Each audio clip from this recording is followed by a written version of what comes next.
తెలుగు రాష్ట్రాల్లోని అంగన్వాడీ సోదరీమణులందరికీ నమస్కారం. అంగన్వాడీ అప్డేట్స్ కోసం ఇంకా ఎవరైనా సబ్స్క్రైబ్ చేసుకోకపోతే వెంటనే సబ్స్క్రైబ్ చేసుకోండి. వీడియోస్ చాలామంది చూస్తున్నారు కానీ లైక్ చేయడం లేదు. ఖచ్చితంగా ఒక లైక్ చేయండి. విషయంలోకి వెళ్తే ఇటు తెలంగాణకు సంబంధించి, ఏపీకి సంబంధించిన అంగన్వాడీ టీచర్లు, ఆయాలకు సంబంధించి కానీ, సూపర్వైజర్ ఎగ్జామ్ నోటిఫికేషన్ కానీ, సూపర్వైజర్ ఎగ్జామ్ ఎలా రాయాలి అనే అంశాలపై మన ఛానల్లో అప్డేట్స్ అయితే అందిస్తాను. తప్పకుండా సబ్స్క్రైబ్ చేసుకొని రెడీగా ఉండండి. ఇక విషయంలోకి వెళ్తే అంగన్వాడీల అవస్థలు అంటూ ఒక న్యూస్ అయితే పేపర్లో చూసాము. ఇది వాస్తవం. ఎందుకంటే గత బీఆర్ఎస్ ప్రభుత్వం కానీ, అక్కడ వైఎస్ఆర్సీపీ ప్రభుత్వం కానీ అంగన్వాడీ టీచర్లకు ఒరగబెట్టింది ఏమీ లేదు. మరి కొత్తగా ఏర్పడిన ప్రభుత్వాలైనా న్యాయం చేస్తామనే ఉద్దేశంతో అంగన్వాడీ కార్యకర్తలందరూ కూడా మరి కొత్త ప్రభుత్వాలకు ఓటేసి గెలిపించుకున్నారు. మరి తెలంగాణలో అయితే అంగన్వాడీ టీచర్లకి 18,000 జీతాన్ని ఇస్తామని చెప్పేసి రాహుల్ గాంధీ గారే స్వయంగా ప్రకటించారు. ఇటు ఏపీలో కూడా టీడీపీ ప్రభుత్వం మేము అంగన్వాడీ వేతనాలు పెంచుతాం, వారి యొక్క సమస్యలను తీర్చుతామని చెప్పేసి కూడా హామీలు ఎన్నికల మేనిఫెస్టో హామీలు ఇవ్వడం జరిగింది. మరి ఓడెక్కేదాకా ఓడమల్లన్న, ఓడ దిగినాక బోడిమల్లన్న అన్నట్లుగా ఉన్నది ఏ ప్రభుత్వ పనితీరైనా. మరి 3 ఏళ్లుగా ఇవ్వని రిజిస్టర్లు, కూరగాయ బిల్లులు, 8 ఏళ్లుగా రాని టీఏడిఏలు, 2 ఏళ్లుగా ఇవ్వని గ్యాస్ బిల్లులు, 2 నెలలుగా రాని వేతనాలు అంటూ ఇక్కడ న్యూస్ అయితే కనిపిస్తుంది. ఇది వాస్తవం, మనందరూ తెలిసిన విషయమే. మరి శాసనసభ ఎన్నికలకు ముందు ఇష్టారాజ్యంగా హామీలు గుప్పించిన పార్టీలు ఇప్పుడు అమల్లో మాత్రం అసలు చాలా ఆలస్యం చేస్తున్నాయి. తాము అధికారంలోకి వస్తే అంగన్వాడీలకు వేతనాలు పెంచడంతో పాటు ప్రభుత్వ ఉద్యోగులతో కలిపి ఏ నెలకు ఆ నెల జీతాలు విడుదల చేస్తామంటూ హామీలు ఇచ్చినా అవి అమలుకైతే నోచుకోవడం లేదు. ఇక్కడ ఎగ్జాంపుల్గా అనుముల ప్రాజెక్టు పరిధి నుంచి ఈ న్యూస్ అయితే రావడం జరిగింది. మొత్తం అంగన్వాడీ టీచర్లు అయితే అంగన్వాడీ లబ్ధిదారులకు పౌష్టికాహారం అయితే అందిస్తున్నారు, ప్రీ స్కూల్ అందిస్తున్నారు.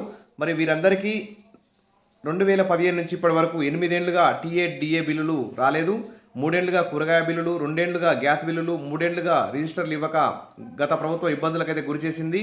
అంగన్వాడీ టీచర్లే సొంత డబ్బులతో జిరాక్స్ సెంటర్లలో ఒక్కో రిజిస్టర్కు 300 నుంచి 400 చెల్లించి రికార్డులు అయితే తయారు చేయించుకొని రాస్తున్నారు. వచ్చే శాలరీ తక్కువ శాలరీ, శాలరీతో జీవనం సాగించే అంగన్వాడీ కుటుంబాల పరిస్థితి అయితే చాలా కష్టంగా మారిందని అంటున్నారు. ఆదివారం, ఇతర సెలవు రోజుల్లో కూలీ పనులకు వెళ్ళి అంగన్వాడీ కేంద్రాలకు గ్యాస్ బండలు కొంటున్నామని కొంతమంది అంగన్వాడీ టీచర్లు అయితే చెప్తున్నారు. అయినా ప్రభుత్వం అధికారులు అయితే పట్టించుకోవడం లేదని ఆవేదన వ్యక్తం చేస్తున్నారు. ఇక ప్రీ స్కూల్ అందించడం, పౌష్టికాహారం అందించడం, మరి ఆరోగ్య సేవలు అందించడమే కాకుండా ఇంకా అదనంగా ప్రభుత్వం అంగన్వాడీ కార్యకర్తల మీద అదనపు శ్రమ దోపిడీ చేస్తుంది.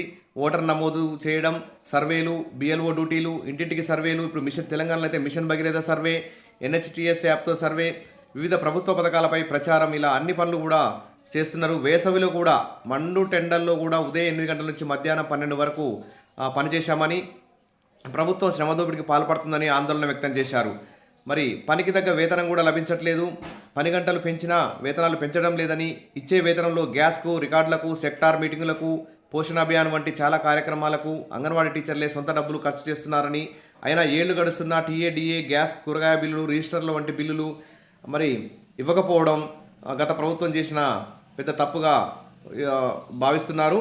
అలాంటి తప్పు ఈ కొత్తగా ఏర్పడైన ప్రభుత్వం కూడా చేయకూడదని ఆశపడుతున్నారు. ఇప్పటికైనా తెలంగాణ ప్రభుత్వం, అటు ఏపీ ప్రభుత్వాలు, ఐసీడీఎస్ అధికారులు అంగన్వాడీ కార్యకర్తలకు రావాల్సినటువంటి అన్ని పెండింగ్ బిల్లులను మంజూరు చేసి ఎన్నికల మేనిఫెస్టోలో ఇచ్చిన హామీ మేరకు 18,000 జీతం పెంచాలి.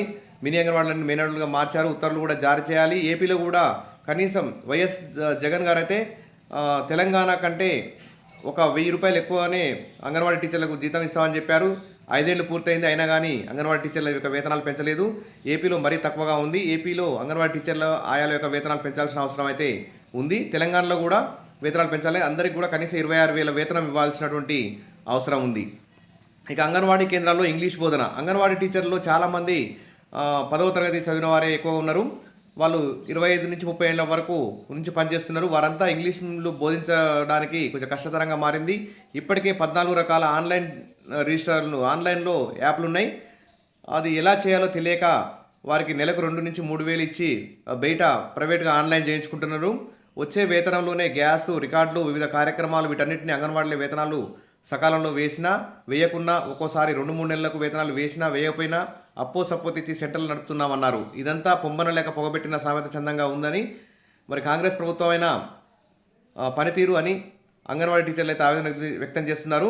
గత బీఆర్ఎస్ ప్రభుత్వం లాగానే అంగన్వాడీలను విస్మరించకుండా కాంగ్రెస్ ప్రభుత్వం అంగన్వాడీ టీచర్లు ఆయాల యొక్క సమస్యలు పరిష్కరించి ఖాళీగా ఉన్న అంగన్వాడీ టీచర్, ఆయా పోస్టులు మరియు సూపర్వైజర్ పోస్టులు, సిడిపిఓ పోస్టులు అన్ని పోస్టులను నింపి అంగన్వాడీల యొక్క అవస్థల్ని తీరుస్తారని చెప్పి కాంగ్రెస్ ప్రభుత్వం మీద అయితే ఆశలు పెట్టుకుంటున్నారు. కూలీ పనికి వెళ్ళి గ్యాస్ తెచ్చుకుంటున్నామని ఇక్కడ ఒక టీచర్ అయితే ఆరోపిస్తుంది. ఇక్కడ అనుమూల ప్రాజెక్టు సిడిపిఓ గంధం పద్మావతి అంగన్వాడీ టీచర్లకు టీఏ, డిఏలు, కూరగాయ బిల్లులు 3 ఏళ్లుగా రికార్డులు, గ్యాస్ బిల్లులు రావాలి. ఈ విషయమై ఉన్నతాధికారులకు తెలిపాము. ఇప్పటికే సీఎం రేవంత్ రెడ్డి మినీ అంగన్వాడీ కేంద్రాలను మెయిన్ అంగన్వాడీ కేంద్రాలుగా మార్చారు. త్వరలో వారి సమస్యలు కూడా పరిష్కారం అవుతాయి. ఎలాంటి ఆందోళన చెందవద్దంటూ ఇక్కడ అనుమూల ప్రాజెక్ట్ సిడిపిఓ గంధం పద్మావతి గారు అయితే ఇక్కడ ప్రకటించారు. ఏది ఏమైనా ఒక ఉదాహరణగా చెప్పాము. 2 తెలుగు రాష్ట్రాల్లో ఇలాంటి పరిస్థితి నెలకొన్నది.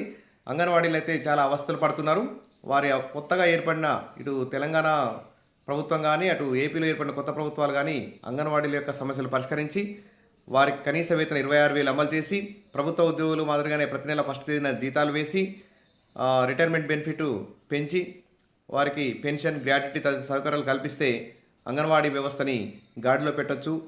చిన్నారులకి మరియు గర్భిణీలు, బాలింతలకు పోషకాహారం, ప్రీ స్కూల్ అంది ప్రపంచంలోనే మన చిన్నారులు అయితే విద్యావంతులుగా తయారయ్యే అవకాశం ఉంది. అంగన్వాడీలకు అలాంటి సత్తా ఉంది కాబట్టి అంగన్వాడీల యొక్క సేవలను ప్రభుత్వం ఉపయోగించుకొని లబ్ధిదారులకు న్యాయం చేయాలని చెప్పి అందరూ భావిస్తున్నారు. Wish all the best. Video నచ్చితే లైక్ చేయండి, సబ్స్క్రైబ్ చేసుకోండి, మీ ఫ్రెండ్స్ షేర్ చేయండి. Thank you.